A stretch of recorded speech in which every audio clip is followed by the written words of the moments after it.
ស្រកកំណើតចិត្តសែនឯកា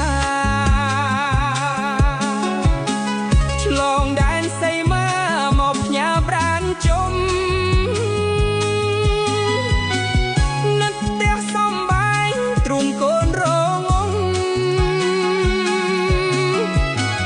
លះទុកអារម្មណ៍ជាអ្នកចំងាយ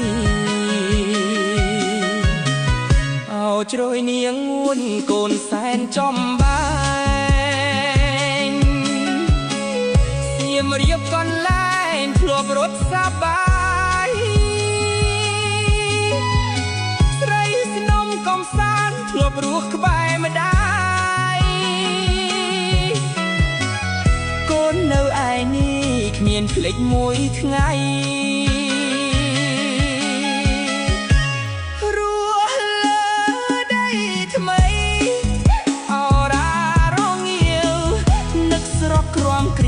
នឹកម៉ែរាល់ថ្ងៃគុណម៉ែធំធេងចងចាំងក្នុងនេះរាសាទឹកដីវិលជួបម៉ែម្ដង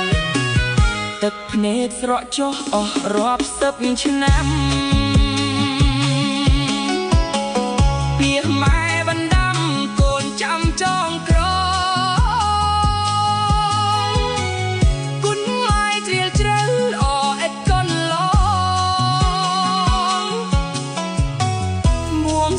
ជួយផងផុតក្តីវេទនា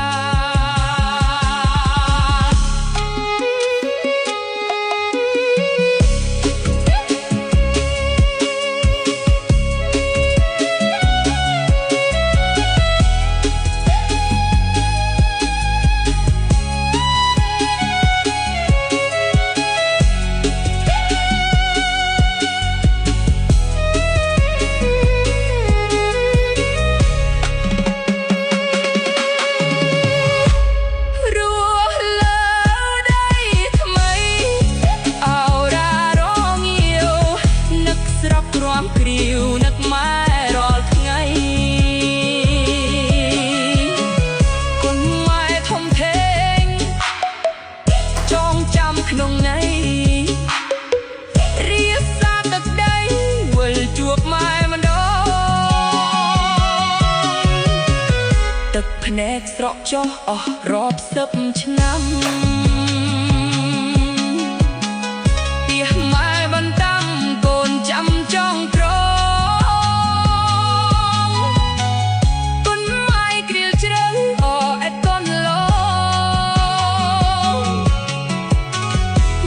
សួងជួយផងផុតក្តីវេទនា